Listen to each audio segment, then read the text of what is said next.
संवेदनशील अध्यक्ष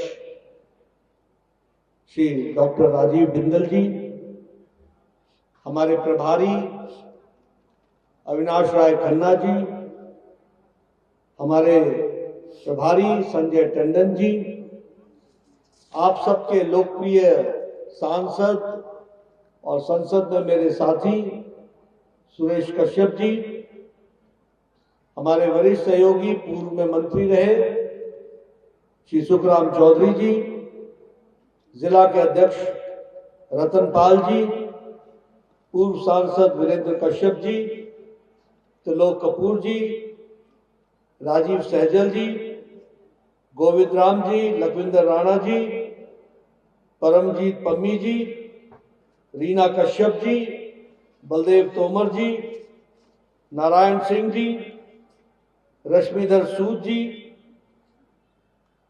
श्रीमती डेजी ठाकुर जी, मंच पर उपस्थित सभी सम्मानित पार्टी के वरिष्ठ पदाधिकारी और हमारे वरिष्ठ नेतागण और मां शूलिनी के इस जिले में, इस नगर में उपस्थित देवी और सज्जनों और मीडिया के मेरे साथी, प्रिंट मीडिया और इलेक्ट्रॉनिक मीडिया के मेरे साथी, मेरा ये सौभाग्य है कि मुझे आज मां शूलिनी के इस पवित्र स्थान पर आप सब लोगों के दर्शन करने का सौभाग्य प्राप्त हुआ है। मैं सबसे पहले तो मां शूलिनी को नमन करता हूं और उनसे आशीर्वाद प्राप्त करके अपनी बात को प्रारंभ करता हूं। मित्रों, अभी मुझे बताया गया कि यह अभिनंदन समारोह है और आप सब लोगों ने जिस तरीके से, जब से मैं हिमाचल में प्रवेश किया, वहां से लेकर इस सोलन के पुराने बस स्टैंड तक जिस गर्मजोशी के साथ आपने मेरा अभिनंदन किया है, स्वागत किया है, उसके लिए सबसे पहले तो मैं पूरे करबद्ध आप सबका धन्यवाद करता हूं। जो आप लोगों ने प्रेम दिखाया, उसके लिए विशेष करके आपका धन्यवाद करता हूं। लेकिन मित्रों, यह अभिनंदन मेरा नहीं है। यह अभिनंदन कोई राष्ट्रीय अध्यक्ष का नहीं है। यह अभिनंदन उस विचारधारा का है जिसके लिए चार पीढ़ियों ने अपने आप को खपा दिया और आज हम यशस्वी हमन करके निकले हैं, उसको हमको नमन। और मैं उन 4 पीढ़ियों को नमन करता हूं जिन्होंने अपना सारा जीवन पहले दिया और बाद में कमल के लिए सर्वस्व आहूत किया।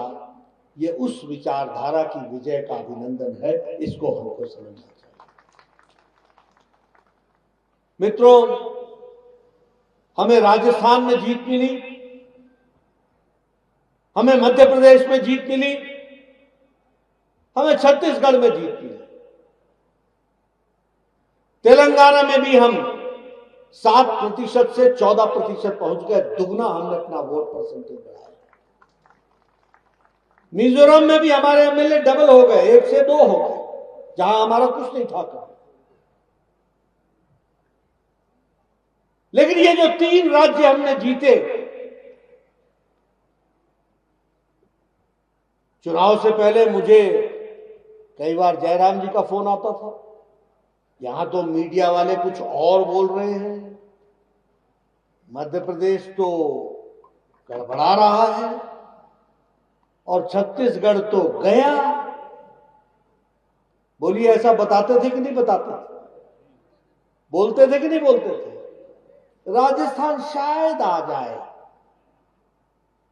और हमारे बहुत से भाई जो बड़े लंबे समय से टुकुर टुकुर टुकुर टुकुर बड़े इंतजार में बैठे कि अब आई बारी, अब आई बारी, अब आई बारी, वो बड़े खुश हुआ करते थे। और उस समय मैंने उनको कहा था, जयराम जी आपकी भी जरूरत है, आप भी आइए और मध्य प्रदेश की जनता को, राजस्थान की जनता को और छत्तीसगढ़ की जनता को समझाइए कि जो इन्होंने हिमाचल में वायदा किया था, साल बीत गया, एक भी वायदा पूरा नहीं किया है।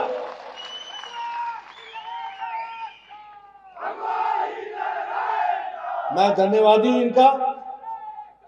इन्होंने मध्य प्रदेश की जनता को समझाया, राजस्थान की जनता के समझ में आया, छत्तीसगढ़ की जनता को समझ में आया। और क्या समझ में आया कि काठ की हांडी बार बार नहीं चढ़ाई जाती, झूठ बोल करके राजनीति नहीं चलती, लोगों को धोखे में रख करके राजनीति नहीं चलती, भोले भाली जनता को धोखे में डाल करके राजनीति नहीं चलती है। लोगों के साथ जुड़ना पड़ता है, उनकी सेवा करनी पड़ती है, उनकी तस्वीर बदलनी पड़ती है, उनकी तकदीर बदलनी पड़ती है, तब जाकर के राजनीति। और यह काम बखूबी हमारे यशस्वी प्रधानमंत्री नरेंद्र मोदी जी ने धरती पर उतार करके दिया है, इसलिए हमको विजय मिला। ये जो विजय है, दो ही बातें चली, मध्य प्रदेश के दिल में मोदी, मोदी के दिल में मध्य प्रदेश। दो ही बातें चली। क्या चली? ये मोदी की गारंटी है, और ये अगर मोदी की गारंटी है तो इस बात की गारंटी है कि ये गारंटी पक्की है। इस बात को समझ में आया, गारंटी पूरी होने की गारंटी, ये मोदी की गारंटी मित्रों। और इसीलिए देखते ही देखते छत्तीसगढ़ में कांग्रेस साफ, मध्य प्रदेश में ऑल टाइम रिकॉर्ड ब्रेक, और राजस्थान में भी कमल खिल गया भारतीय जनता पार्टी की सरकार में। यह प्रधानमंत्री मोदी जी के प्रति अटूट विश्वास, जिन्होंने भारत की राजनीति की संस्कृति बदल डाली। एक समय में राजनीति होती थी जब लोग काठ की हांडी चढ़ा करके अपना काम चलाते थे। आज समय बदल गया है, लोग धरती पर देखते हैं कि किसका कितना काम हुआ है। और लोगों को ध्यान में आया कि भूपेश बघेल गरीबों को दिया गया मोदी जी का कार्यक्रम को रोकने का, अटकाने का, लटकाने का, भटकाने का काम कर रही है। इसलिए छत्तीसगढ़ की जनता ने बघेल और उसकी सरकार को लटका दिया, अटका दिया, भटका दिया और घर वापस भेज दिया। ये हमको याद रखना चाहिए। राजस्थान में लोगों के ध्यान में आया कि ये गहलोत की सरकार महिलाओं पर अन्याय करने वाली सरकार है, भ्रष्टाचारी सरकार है, युवाओं से अन्याय करने वाली सरकार है। 19 बार पेपर लीक हो गया, कोई भर्ती नहीं हुई, भ्रष्टाचार पे भ्रष्टाचार, महिलाओं के साथ अत्याचार। राजस्थान की जनता ने कह दिया, गहलोत तुम घर बैठो, अब भजन जी आए हैं और वह भारतीय जनता पार्टी के मुख्यमंत्री के रूप में काम करेंगे। ये फर्क है। और मध्य प्रदेश में जो काम अच्छे हो रहे थे, आज वो बीमारू राज्य से निकल करके विकसित राज्य की ओर आगे बढ़ा। इन सब का नतीजा है कि आज भारतीय जनता पार्टी की तीनों की तीनों सरकारें बनी। और ये तीन सरकार, ये हैट्रिक, ये इस बात की गारंटी है कि 2024 में दिल्ली में भी हैट्रिक होगी और वहां भी हमारी मोदी जी की सरकार आएगी। और मित्रों, ये इस कारण से है कि प्रधानमंत्री मोदी जी ने, देखो आज जब देश को बांटने के लिए जाति जाति जाति चल रही है, तो प्रधानमंत्री मोदी जी ने कहा कि हमारी सिर्फ 4 जातियां हैं, गरीब ज्ञान, गरीब युवा, अन्नदाता और नारी शक्ति। महिलाएं, युवा, गरीब और हमारे किसान जो हमारे अन्नदाता हैं, यही जातियां, इसलिए इनकी चिंता करनी चाहिए। महिलाओं का जितना सशक्तिकरण हुआ वो हम सबके ध्यान में है। बताइए, आज कोई यहां ऐसा है जिसके घर में गैस का सिलेंडर ना हो और गैस का कनेक्शन ना हो? कोई है? ये 100% गैस का कनेक्शन। और प्रधानमंत्री मोदी जी ने उज्ज्वला योजना में तो दिया ही दिया, गृहिणी योजना में जयराम ठाकुर ने जो बचे थे उनको भी गैस का सिलेंडर पहुंचाया। यही आप बताइए, हमारी गारंटी की दृष्टि से अगर हम देखें, उजाला योजना, हमारे गांव जो जब 2014 में प्रधानमंत्री मोदी जी ने सर्वे किया तो 18,000 गांव बगैर बिजली के थे। 18,000 गांव। आप समझो कैसा भारत होगा, कैसे बच्चे पढ़ते होंगे, किस दुनिया में रहते होंगे, कैसे वो टेलीविजन से वंचित होंगे जब हम डिजिटल दुनिया की बात कर रहे हैं। प्रधानमंत्री मोदी जी ने 2 साल के अंदर, 1000 दिन के अंदर 18,000 गांव में बिजली पहुंचाई। ये वर्ल्ड, ये रिकॉर्ड अपने आप में बना। उसी तरीके से सौभाग्य योजना, घर घर बिजली, करोड़ों के 2.5 करोड़ से ज्यादा लोगों के घर में बिजली पहुंचाई। मैं आप सबको याद दिलाना चाहता हूं, मैं 1993 में एमएलए बन गया था, 1993 में। आपको कहानी सुनाना चाहता हूं। हमारे पास लोग आया करते थे, जी बिजली लवाई दो, बिजली लवाई दो, बिजली लवाई दो, नवा घर बनाया जी। बोलते थे कि नहीं बोलते थे? तो मैं बोलता था, जाओ भाई बिजली इनको दे दो। जेई उनको क्या बोलता था, कितने मीटर लगनी भी तार? बोला जी 150 रुपये। तो चलो 75 तू इंतजाम कर, 75 मैं करता। आपके समझ में आया? समझ में आया? और क्या बोलता था कि खंबा गांव वाले आकर के उठा करके ले जाएं, जब खंबा पहुंच जाए तो हमको बताना, मैं 75 मीटर बिजली की तार दूंगा, 75 तूने लगाना, तब तेरे घर बिजली पहुंचेगी। मैं सच बोल रहा हूं कि नहीं बोल रहा हूं, जानना चाहता हूं। मैं सच बोल रहा हूं कि नहीं बोल रहा हूं? ये हिमाचल की तस्वीर थी कि नहीं थी? और बिजली लगाने का मतलब एहसान करना होता था। आज प्रधानमंत्री मोदी जी ने 3 साल 4 साल के अंदर 2.5 करोड़ लोगों के घर में बिजली पहुंचा दी। इस तरीके से काम। और अब किसी को भी सिर्फ एप्लीकेशन दो, खंबा भी पहुंचता है, तार भी पहुंचती है, बिजली भी लगती है। यह परिस्थिति आ जाती है। अगर हम बात करें स्वच्छता अभियान की, हम तो बड़े सौभाग्यशाली हैं, लेकिन उसके बावजूद भी हम लोग खुले में शौच जाया करते थे और बहनों को कितनी दिक्कत होती थी।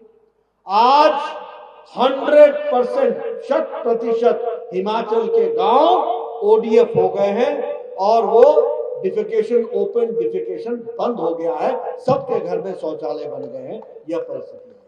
और देश में 12 करोड़ यानी 12 करोड़ बहनें, 12 करोड़ बच्चे, 12 करोड़ परिवार के लोग अपने दैनिक नित्य दिन के क्रम के लिए बाहर खेतों में जाया करते थे। उनको, बहनों को इज्जत से जीने का अगर काम किया तो वो प्रधानमंत्री मोदी जी ने किया। यह हमको याद रखना चाहिए। और इसीलिए मोदी की गारंटी मतलब पूरी होने की गारंटी है। ये भी हमको याद रखना चाहिए। प्रधानमंत्री गरीब कल्याण अन्न योजना, 80 करोड़ की जनता को 5 किलो गेहूं या 5 किलो चावल, 1 किलो दाल पहुंचाया जा रहा है। और मैं आपको बताना चाहूंगा कि आपके हिमाचल, हमारे हिमाचल प्रदेश में भी अन्न योजना में 28 लाख लोगों को अभी भी 5 किलो गेहूं, 5 किलो चावल, 1 किलो दाल मुफ्त में पहुंचाई जा रही है हर महीने। ये भी हमको याद रखना चाहिए। अगर मैं बात करूं उसी तरीके से आयुष्मान भारत की, मैं बार बार बोलता हूं, आगे भी बताऊंगा। आप ही लोगों में से हमारे पास आया करते थे, इसके हार्ट का ऑपरेशन होना है, 1.5 लाख रुपए खर्च होगा, 2 लाख रुपए खर्च होगा। कृपया करके इस गरीब आदमी की मदद के लिए पैसा सैंक्शन कीजिए मुख्यमंत्री राहत कोष से। ऐसी चिट्ठियां लिखवाते थे कि नहीं लिखवाते थे? लिखवाते थे कि नहीं लिखवाते थे?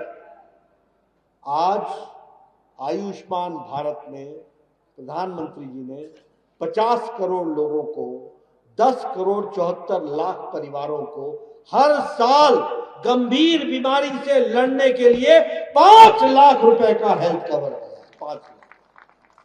और हिमाचल में जो लोग बच गए थे, आयुष्मान भारत में 4,07,000 लोग इसमें आए, और जो बच गए उसको जयराम ठाकुर जी ने हिम केयर के तहत उसको कवर करके दिया है। ये भी हमको याद करना चाहिए, ताकि कोई उससे बाहर ना रहे। इस तरीके का काम किया।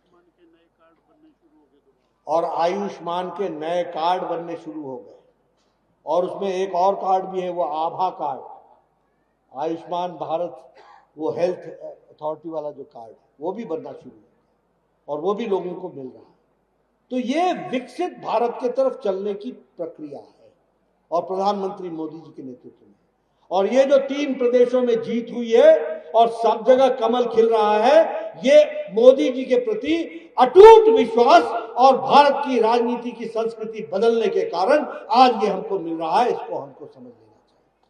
मित्रों, जब मैं ये सारी बातें आपसे करता हूं, तो मैं ये भी आपसे कहना चाहूंगा कि जब हम हिमाचल की बात करते हैं, जयराम ठाकुर जी कुछ विषयों को आपके सामने रख रहे थे, लेकिन मैं भी आपके सामने बताना चाहूंगा। आज Indian institute of management Sirmaur में बन रहा है, और उस पर लगभग 392 यानी 400 करोड़ रुपए खर्च हो रहे हैं। और सुखराम जी आपके देखरेख में वो काम तीव्र गति से चल रहा है। उसको भी अब वो भी पूरा होने वाला है। कभी सोचा था कि Indian institute of management Himachal में आएगा? कभी सोचा था कि all India institute of medical sciences आएगा? लेकिन ये सारी चीजें आपको यहां पर मुहैया कराई हैं तो प्रधानमंत्री मोदी जी ने कराई है। ये भी आप कहें। आप बताइए, कमल खिला तो नाहन में मेडिकल कॉलेज आया कि नहीं आया? कमल खिला तो हमीरपुर में मेडिकल कॉलेज आया कि नहीं आया? कमल खिला तो चंबा में मेडिकल कॉलेज आया कि नहीं आया? कमल खिला तो बिलासपुर में हाइड्रो इंजीनियरिंग कॉलेज आया कि नहीं आया? कमल खिला तो मंडी में मेडिकल कॉलेज आया कि नहीं आया? कमल खिला तो सुपर स्पेशलिटी ब्लॉक शिमला में आया कि नहीं आया? आप बताइए, कमल खिला तो 2700 किलोमीटर की सड़क प्रधानमंत्री ग्रामीण सड़क योजना में गांव-गांव में पक्की सड़क पहुंचाई गई। ये हम सबको ध्यान रखना। और इसलिए मित्रों, जब मैं आपके साथ इन सारी चीजों की चर्चा करता हूं, तो आपसे ये भी मैं पूछना चाहता हूं, और खास करके मैं महिलाओं से, बहनों से पूछना चाहता हूं, 1500 रुपए हर महीने मिलने लग गए क्या? मिलने लग गए क्या? किसी को मिल रहे हैं क्या? और ये 300 रुपए बिजली की फ्री बिजली मिलने लग गई क्या? और ये बेरोजगारों को 1 लाख नौकरियां मिल गई क्या? 5 लाख रोजगार के अवसर मिल गए क्या? 100 रुपए लीटर दूध लेना शुरू हो गया क्या? आप बताइए कि किसी का गोबर भी खरीदा गया क्या? ये ऐसी गप्पे मारने वाली सरकार है। ये बैक गियर की सरकार है, बैक गियर। इस सरकार ने 900 गवर्नमेंट इंस्टीट्यूशंस को बंद किया है, जिसको जयराम ठाकुर ने खोला था। 900 इंस्टीट्यूशंस, 620 गवर्नमेंट इंस्टीट्यूट है, गवर्नमेंट ऑफिसेज है। और उसी तरीके से हिम केयर की स्कीम जो चल रही थी, जिससे गरीब लोगों को, हिम केयर के स्कीम में गरीब लोगों को राहत मिल रही थी, उसका 200 करोड़ रुपए भी इस सरकार ने अस्पतालों को नहीं दिया है। और अब अस्पताल ने भी इलाज करना प्रायः बंद कर दिया है। बोलो, ऐसी सरकार चाहिए क्या? आगे ऐसी गलती करोगे क्या? ऐसी गलती होनी चाहिए क्या? वो गलती हुई थी कि नहीं हुई थी? मिल गया नतीजा? समझ में आया? मित्रों, ये हमको राजनीति में समझने की आवश्यकता है। आज चाइना का ग्लोबल टाइम्स वो लिख रहा है, वो भारत की प्रशंसा कर रहा है, चाइना का ग्लोबल टाइम्स, और वो लिख रहा है मोदी जी की प्रशंसा में कि भारत नई ऊंचाइयों को छू रहा है और नई छलांग लगा रहा है, विकास की ओर सबसे ज्यादा विकास हो। ये हमको सुनने को मिलता है। इसलिए मित्रों, अगर हम विकास की कहानी कहें तो एक नहीं अनेकों हमारे पास उदाहरण है जो बताते हैं कि किस तरीके से भारत बदल रहा है। आप बताइए, आपका ये जो बाईपास बना था तो यही आपने विकास देखा था ना? नेशनल हाईवे, एक्सप्रेस हाईवे तो मोदी जी के बाद ही देखा ना। ये 4 लेन, ये हाईवे, ये अंडरब्रिज, ये ओवरब्रिज, ये अटल टनल, ये सब अभी देखा ना। कभी सोचा था कि परवाणु से लेकर शिमला तक नेशनल हाईवे बनेगा, 4 लेन वे बनेगा? कभी सोचा था कि शिमला से धर्मशाला तक 4 लेन बनेगा, हाईवे बनेगा? कभी सोचा था कि कीरतपुर से लेकर मनाली तक 4 लेन बनेगा, हाईवे बनेगा? आज किसी से पूछो, बोलो मैं 1 घंटे में आ जाऊंगा, मैं 1.5 घंटे में आ जाऊंगा, मैं 1 घंटे में आ जाऊंगा। कैसे आ जाऊंगा? हाईवे पकड़ूंगा, बस आ जाऊंगा। ये कनेक्टिविटी, ये विकास, ये काम जो आपको मिले हैं वो हम सबके ध्यान में है। और इसीलिए मैं आप सबसे कहना चाहता हूं, आप मुझे अभिनंदन कर देंगे, धन्यवाद कर देंगे, उससे काम नहीं चलेगा। हमें अपनी जिम्मेवारी भी निभानी पड़ेगी, आपको अपनी जिम्मेवारी भी निभानी पड़ेगी। और मैं आपके घर का इसलिए आपको बोल देता हूं, जब चुनाव आता है तो आप ये नहीं देखते हो कि सड़क किसने बनाई, आप ये नहीं देखते हो कि जो लोग 2-2 किलोमीटर, 3-3 किलोमीटर पानी भरने जाया करते थे, आज उनके घर में नलके पहुंचाए गए हैं। आप उस समय भूल जाते हैं कि आपके स्कूल पे शिक्षक पहुंचाने का काम किसने किया। आप उस समय भूल जाते हैं कि आपके विकास के लिए किसने अपने आप को योगदान किया है। और कई बार मुझे सुनने को मिलता है, लोग बोलते हैं ना जी ना, इसने क्यारी सीधी करना, ये क्यारी सीधी करना, इसकी गर्दन सीधी करना, ये मिलता नहीं, ये बात नहीं करता। मित्रों, मुद्दे तय करने चाहिए। कौन आपके विकास के लिए जुड़ा, किसके माध्यम से आपका भविष्य तैयार होता है। मैं आपके घर का हूं इसलिए बोल रहा हूं, मैं 3 बार यहां से एमएलए रहा हूं इसलिए बोल रहा हूं। मुझे मालूम है हमें भी आगे बढ़ना पड़ेगा, हमें भी अपनी जिम्मेवारी निभानी पड़ेगी, बदलते तस्वीर में अपने आप को योगदान करना पड़ेगा। और इसलिए तय करो कि हमको किस तरीके से विकास करना है। बोलिए, हिमाचल का विकास मोदी जी के नेतृत्व में हुआ कि नहीं हुआ? आज आप बताइए, जब ये अपना ये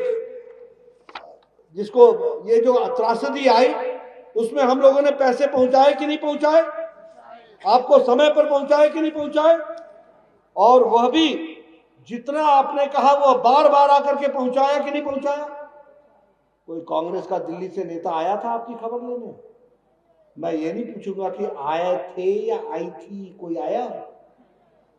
कोई आया था या थी? कोई आया? कोई मिला? किसी ने आपके आंखों के आंसू पोंछे? उस समय हम लोगों को प्रधानमंत्री मोदी जी ने कहा तुरंत जाओ, और मैं जयराम ठाकुर जी के साथ मंडी गया, सिरमौर गया, मनाली गया, हर जगह गया, शिमला गया, जहां जहां त्रासदी हुई थी वहां गया। और 1,00,000 करोड़ से ज्यादा हम लोगों ने इसमें अपने राहत कोष पहुंचाया। हर बार जब भी आया प्रधानमंत्री मोदी जी ने 300 करोड़ रुपए, 300 करोड़ रुपए, 300 करोड़ रुपए, और सड़कों की मरम्मत के लिए 400 करोड़ रुपए, 400 करोड़ रुपए। और यहां ऐसी सरकार बैठी है, कुछ नहीं मिला जी, कुछ नहीं मिला, सब डकार जाओ और बोलो कुछ नहीं मिला। ऐसी सरकार, इस तरीके से चलने वाली सरकार। और इसीलिए मैं आप लोगों को यह निवेदन करना चाहता हूं। अभी मुझे पता लगा भारत जोड़ो न्याय यात्रा चल रही है।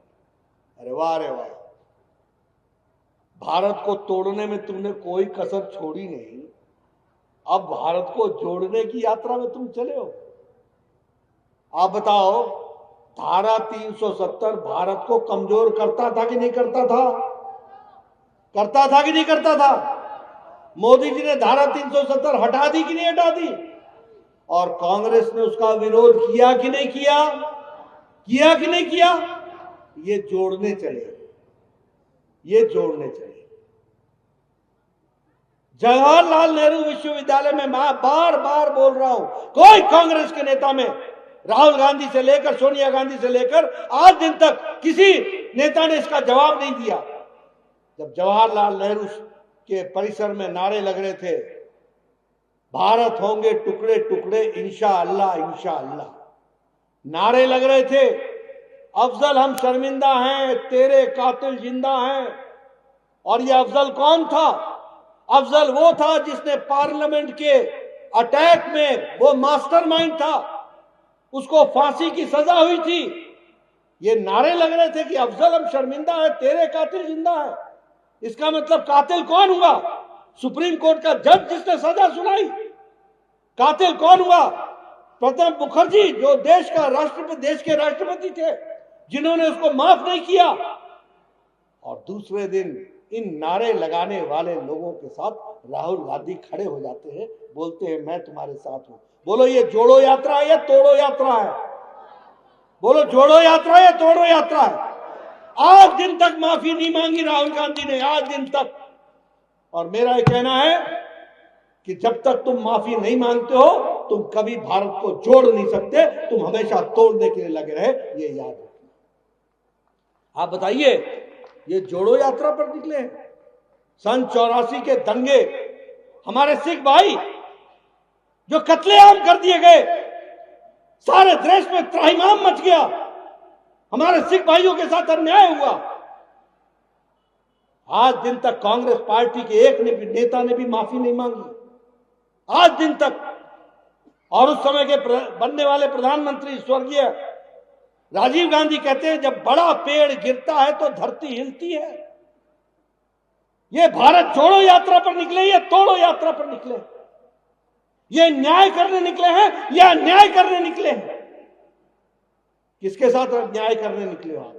मैं ऐसे कई उदाहरण दे सकता हूं। अटल जी ने बिहार से झारखंड बनाया, अटल जी ने उत्तर प्रदेश से उत्तराखंड बनाया, अटल जी ने मध्य प्रदेश से छत्तीसगढ़ बनाया। एक खून का कतरा नहीं बहा, सब लोगों ने साथ दिया और दो प्रदेश बन गए, ये हम लोगों ने देखा। लेकिन जब आप तेलंगाना बनाने लगे तो खून खराबा भी हुआ। उसके पहले हजारों लोगों की जानें गई, हजारों लोग शहादत दिए। कब आपने भारत को जोड़ने की बात की है? हमेशा भारत को तोड़ने की बात की है। और न्याय की बात, आजकल आप लोग ओबीसी का राग अलाप रहे हो। ये ओबीसी का नारा आपको दे दिया गया है और आप सोचते हो किसी से आपकी नैया पार हो जाएगी। मैं जानना चाहता हूं, 1953 में काका कालेलकर की रिपोर्ट आई थी, जवाहरलाल नेहरू प्रधानमंत्री 1964 तक रहे। क्या किया उन्होंने काका कालेलकर रिपोर्ट का? धूल फाकती रही वो काका कालेलकर रिपोर्ट, कुछ नहीं हुआ ओबीसी का। किसी ने नहीं पूछा ओबीसी को, किसी ने उसकी चिंता नहीं की। ये न्याय की बात करते हैं। मैं जानना चाहता हूं, मंडल कमीशन श्रीमती इंदिरा गांधी के टाइम पर आ गया था, राजीव गांधी के टाइम पर रहा, दिल्ली के अलमारियों में धूल फाकता रहा, आप उस पर बैठे रहे, आपने कभी उस पर चर्चा नहीं की, आपने कभी बात नहीं की। और राजीव गांधी ने तो संसद में स्टेटमेंट दिया, ना जात पे ना पात पे, ना जाति चलेगी ना कोई पात चलेगा, ये आपने स्टेटमेंट दिया, पार्लियामेंट के अंदर दिया। और आज आपके बेटे ओबीसी ओबीसी का नारा लगाते हैं। और ओबीसी को संवैधानिक दर्जा दिया तो किसी और ने नहीं दिया, नरेंद्र मोदी जी ने दिया, ये हमको याद रखना चाहिए। न्याय की बात करते हो, सबसे ज्यादा ओबीसी के एमपी हमारे, सबसे ज्यादा मंत्री ओबीसी के हमारे, सबसे ज्यादा गवर्नर ओबीसी हमारे, सब तरीके से ओबीसी की चिंता करने वाले हम। हमारी पार्टी आदरणीय मोदी जी के नेतृत्व में, उनके विचार, उनकी सोच, उसके कारण वो सब कुछ हुआ है। और ये सारी बातों को लेकर के आज आप ओबीसी के लिए चर्चा कर रहे हो। आपको ओबीसी में कोई भी दिलचस्पी नहीं है। आप बोलो, राहुल गांधी ने नारे लगाया था कि नहीं लगाया था, सब मोदी चोर हैं, कहा था कि नहीं कहा था? बोलो, कहा था कि नहीं कहा था? और फिर कहा कि मैं माफी नहीं मांगू। मोदी जी ओबीसी नहीं है क्या? और मोदी जाति ओबीसी नहीं है क्या?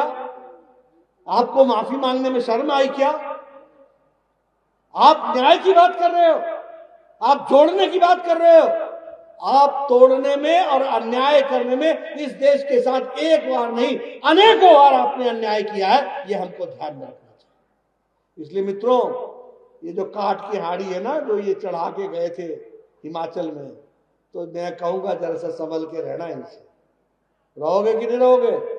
ये फिर आएंगे, बड़ी बड़ी बातें करेंगे, आपका वोट लेने की कोशिश करेंगे और फिर अपना रास्ता नापेंगे। ये आपको ध्यान में होगा। मित्रों, विकसित भारत की दृष्टि से गांव गांव में 2.5 लाख पंचायतों में हम पहुंच रहे हैं और प्रधानमंत्री मोदी जी ने कहा है, कोई भी पात्र उज्ज्वला योजना का छूट न जाए, कोई भी पात्र स्वच्छता अभियान का न छूट जाए, कोई भी अपना स्वास्थ्य शिविर में स्वास्थ्य की जांच कराने से छूट न जाए, कोई भी स्वनिधि से न छूट जाए, कोई भी व्यक्ति अपने स्वामित्व योजना से न छूट जाए, कोई भी भारत की स्कीमों की योजनाओं से न छूट जाए। मैं आपसे अपील करूंगा, जहां जहां विकसित भारत की यात्रा आए, पूरी ताकत के साथ आप उसमें जुड़िए और उसको सफल बनाइए और जो गरीब भाई हमारे इससे वंचित रह गए हैं, उनको उसका लाभ पहुंचाने के लिए आप आगे बढ़िए। ये आपसे मैं निवेदन करना चाहता हूं। मैं यहां आपसे एक ये भी निवेदन करना चाहता हूं, 2024 में बताओ, चौका लगेगा कि नहीं लगेगा? बोलो, जोर से बोलो भैया, लगेगा कि नहीं लगेगा? अच्छे से लगेगा कि नहीं लगेगा? एडवांस बुकिंग हो रही है कि नहीं हो रही है? मित्रों, घर घर जाके बता दो, अगर चाहते हो कि भारत आगे बढ़े तो मोदी जी के हाथ में देश सुरक्षित है, आगे बढ़ना है। अगर चाहते हो कि भारत विकसित भारत बने तो यह आवश्यक है कि प्रधानमंत्री मोदी जी इस देश को लंबे समय तक आगे बढ़ाएं। और इसलिए हमारी जिम्मेवारी बन जाती है कि हम उनको पूरी ताकत दे, पूरा आशीर्वाद दे, पूरी सफलता दे। और इसके साथ साथ मैं इस कार्यक्रम के लिए अपने राजीव बिंदल जी को और उनकी टीम को और उनके सहयोगियों को, अपने संगठन मंत्री संदातन जी, सबको मैं धन्यवाद देता हूं, जिन्होंने ये शानदार कार्यक्रम किया। और आप सब लोग जिस गर्मजोशी के साथ लगे रहे, नारे लगाने लगे रहे, मैं आपसे कहूंगा कि मैं कहता हूं, आप आगे बढ़ो और अपना भविष्य आगे बढ़ाओ। इसके लिए आप काम में जुटिए, देश को आगे बढ़ाइए। और देश अगर आगे बढ़ेगा तो हम सब लोग आगे बढ़ेंगे। और देश आगे बढ़ने का रास्ता है कि मोदी की गारंटी पूरे होने की गारंटी है। इसको हमको समझ करके चलना है। आपने मेरी बात सुनी, आपका बहुत बहुत धन्यवाद। जय भारत, जय हिंद। धन्यवाद माननीय राष्ट्रीय अध्यक्ष जी, आपका प्रेरणादायक आशीर्वाद पूरे जिला सिरमौर और सोलन को मिला है। मेरा सबसे आग्रह है कि जितने भी यहाँ पर लोग बैठे हैं